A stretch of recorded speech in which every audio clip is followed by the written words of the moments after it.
ऐसे ही समय बीतता है। कुछ दिनों बाद अचानक जूली की तबीयत खराब होती है और उसे अस्पताल में भर्ती करना पड़ता है, जहां डॉक्टर राकेश से कहता है।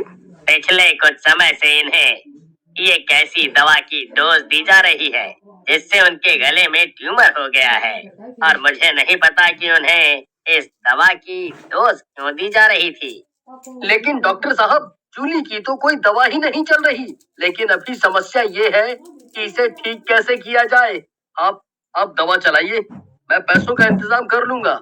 उनके गले में जो ट्यूमर है उसका ऑपरेशन करना होगा, साथ ही दवाइयाँ भी चलाई जाएंगी, लेकिन हम इसमें रिस्क नहीं ले सकते। कुछ दिनों तक दवाइयां चलने के बाद जूली के गले का ऑपरेशन होता है, लेकिन इस दौरान जूली की तबीयत ज्यादा बिगड़ने की वजह से उसकी मौत हो जाती है और राकेश पूरी तरह से टूट जाता है। लेकिन पूनम पूनम बहुत खुश थी।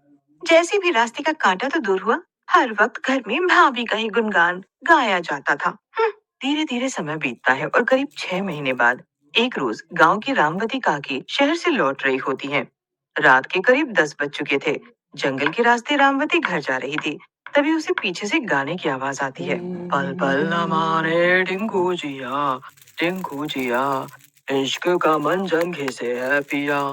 अब रामवती ये तरह तरह के गाने सुनकर हैरान थी। जैसे ही वो पीछे मुड़कर देखती है, उसकी हैरानी का ठिकाना नहीं रहता और वो अपने पीछे चुड़ैल को ये गाना गाते हुए सुन वहीं गिर पड़ती है और गला दबाकर मार डालती है। राकेश बेटा, रामवती काकी को जंगल से आने वाले रास्ते में किसी ने मार डाला। न जाने किसकी उस बुढ़िया से दुश्मनी होगी। अब देर रात गोपाल नशे में झूमता हुआ घर की तरफ बढ़ रहा था। तभी अचानक से उसे गाना सुनाई देता है।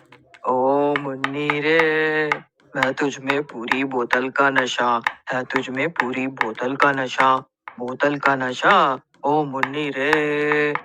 जैसे ही गोपाल पीछे मुड़कर देखता है, उसके पीछे एक चुड़ैल खड़ी नजर आती है, जो उसे देखकर गाना गा रही थी। तुझे देखकर तो ऐसा लग रहा है तू चुड़ैल है। मेरी आंखें तो ठीक है ना? या नशे में मुझे मेरी खुद की गर्लफ्रेंड चुड़ैल नजर आ रही है?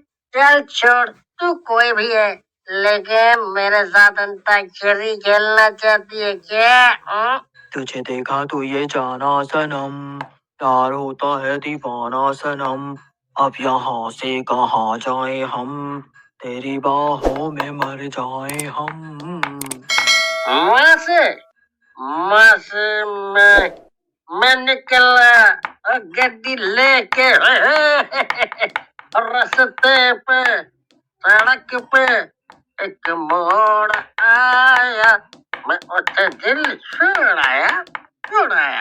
आजा सनम, मधुर चांदनी में हम तुम मिले जो वीराने में भी आ जाएगी बहार।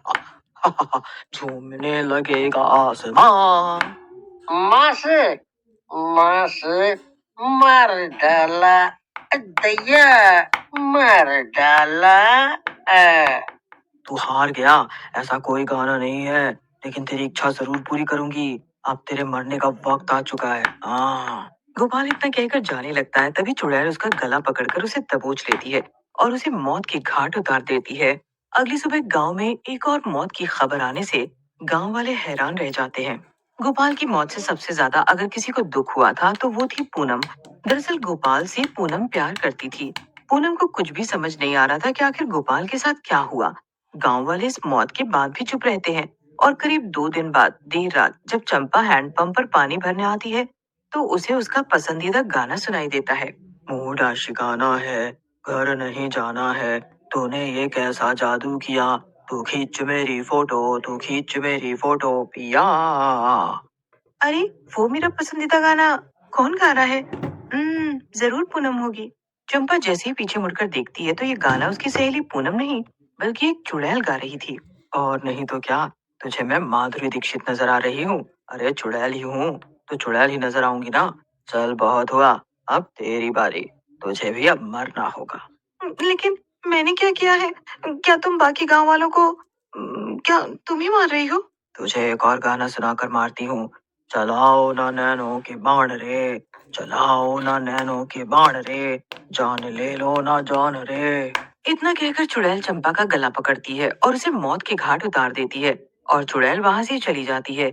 लेकिन चंपा की सांसें अब भी चल रही थी और तभी वो लकड़ी के एक टुकड़े से जमीन पर कुछ अक्षर लिखकर अपनी सांस रोक लेती है। चंपा, तुझे किसने मारा है? भगवान, मेरी प्यारी सहेली नहीं रही। क्या पता अगला मैं, तुम, राजेश, पूनम, मनोहर, विमला और बाकी कोई और भी गांव वाला उस चुड़ैल का टारगेट हो सकता है। हम सभी को मिलकर तांत्रिक बाबा के पास एक बार जाना चाहिए। अगर इस बात में सच्चाई होगी तो वो खुद ब खुद बता देंगे। अब गांव के कुछ लोग मिलकर तांत्रिक के पास पहुंचते हैं और सारी बातें बताते हैं। तांत्रिक भी कुछ देर मंत्र उच्चारण करने के बाद कहता है, वो चाहती तो कुछ भी नहीं है, लेकिन उसके साथ ही गलत हुआ है। वो ये सब जानबूझकर नहीं कर रही है। मेरी योग और साधना के बलबूते पर उस चुड़ैल को मैं यहाँ तक खींच लाऊंगा, लेकिन इसके लिए मुझे एक यज्ञ करवाना होगा।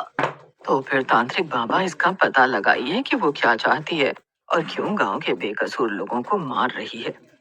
गांव के लोग अब उस यज्ञ की पूजा अनुष्ठान के लिए तैयार हो जाते हैं और अगले ही दिन गांव में तांत्रिक पूजा अनुष्ठान करता है। तभी वहां चुड़ैल प्रकट होती है। वो काफी गुस्से में थी। मैं जूली, मेरी ननद पूनम ने मुझे लगभग 1 महीने तक दूध में एक ऐसी दवाई डालकर दी जिससे मुझे गले का ट्यूमर हो गया और ऑपरेशन के दौरान मेरी जान चली गई।